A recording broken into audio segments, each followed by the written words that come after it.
तेलंगाना राष्ट्र समिति अब भारत राष्ट्र समिति 2023 में असेंबली इंतखाबात के बाद रियासत में शानदार जीत और इक़्तिदार को बरकरार रखने के लिए पूरी तरह तैयार है। मुख्तलिफ तंजीमों के ज़रिया तेलंगाना भर में किए गए मुतअद्दिद सर्वे के मुताबिक मंगूडे ज़िमनी इंतखाब में जीत के फ़ौरन बाद किए गए सर्वे, जिसमें TRS को 10,000 से ज़्यादा वोटों की अक्सरियत के साथ घर जाते हुए देखा गया, इस बात का इशारा दिया गया है कि पार्टी 119 सीटों वाली असेंबली में 100 से ज़्यादा सीटें हासिल करेगी। इनमें पार्टी को 94 सीटों पर 35 से ज़्यादा फ़ीसद का वोट शेयर मिलेगा, जबकि कम अज़ कम 40 हलकों में TRS के उम्मीदवार 50% से ज़्यादा वोट शेयर करेंगे। 16 सीटों पर पार्टी को 30% और इससे ज़्यादा वोट मिलेंगे। मुख्तलिफ एजेंसियों की तरफ से किए गए 5 सर्वे के मुताबिक सर्वे से ये ज़ाहिर होता है कि AIMIM भी 7 सीटों पर कामयाबी हासिल करेगी। TRS को एक बार फिर 2/3 अक्सरियत हासिल होगी और वो आराम से इक़्तिदार बरकरार रखेगी। अगरचे सर्वे ने इशारा दिया कि BJP 5 से 6 सीटों पर कामयाबी हासिल कर सकती है, लेकिन सबसे दिलचस्प नतीजा ये निकला कि सर्वे ने कांग्रेस को रियासत भर में दूसरे नंबर पर आने की तरफ इशारा किया। अगरचे कांग्रेस को सिर्फ बराए नाम वोट मिलेंगे, लेकिन BJP तमाम सीटों पर तीसरे नंबर पर चली जाएगी, सिवाय उन चंद सीटों के जहां उनके पास जीत के कुछ इम्कानात थे। ज़राए के मुताबिक सर्वे 2 फॉर्मेट्स में किए गए थे, एक जहां अवाम के मुख्तलिफ तबकात से TRS के बारे में उनकी राय पूछी गई थी, और दूसरा जहां हर हलका में उम्मीदवार के लिहाज से एक सवालनामा दिया गया था। जबकि जवाबात ने इशारा किया कि तमाम वज़रा बड़ी अक्सरियत के साथ जीत जाएंगे, पार्टी को ज़्यादा हिमायत हासिल थी। सर्वे में हिस्सा लेने वाले तकरीबन सभी ने वाज़े तौर पर कहा कि TRS तेलंगाना में इक़्तिदार बरकरार रखेगी।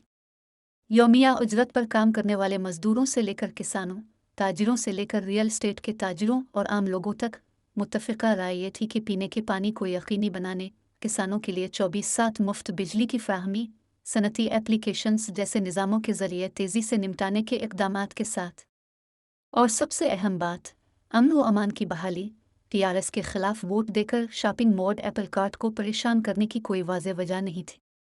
BJP के उम्मीदवारों ने, जिनमें से ज़्यादातर जवाबदेहिंदगान ने निशानदेही की, 2018 के इंतखाबात में 105 सीटों पर अपनी जमा पूंजी खो चुके हैं, और ज़ाफ़रानी पार्टी ने तेलंगाना के लिए कुछ नहीं किया जो अब हालात को बदल सकता है।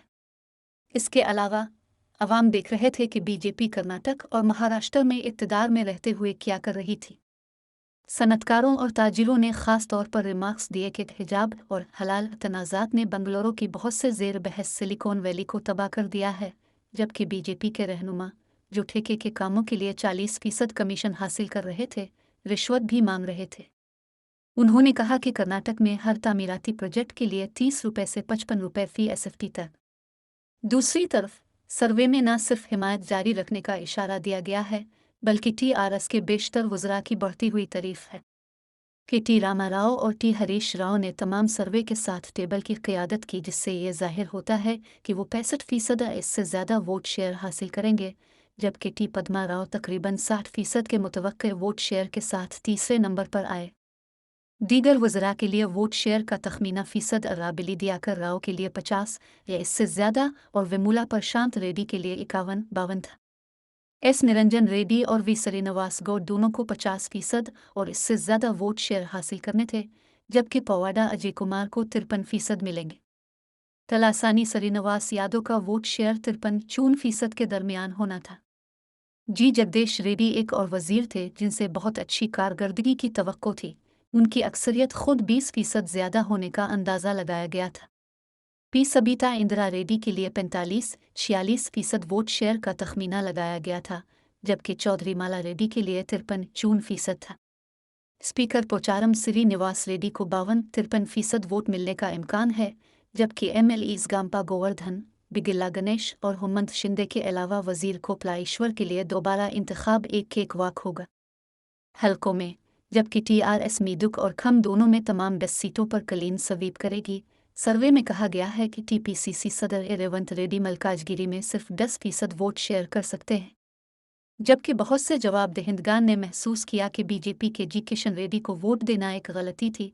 बहुत से लोगों ने महसूस किया कि पार्टी के M राघवनंदन राव भी इस बार हार जाएंगे।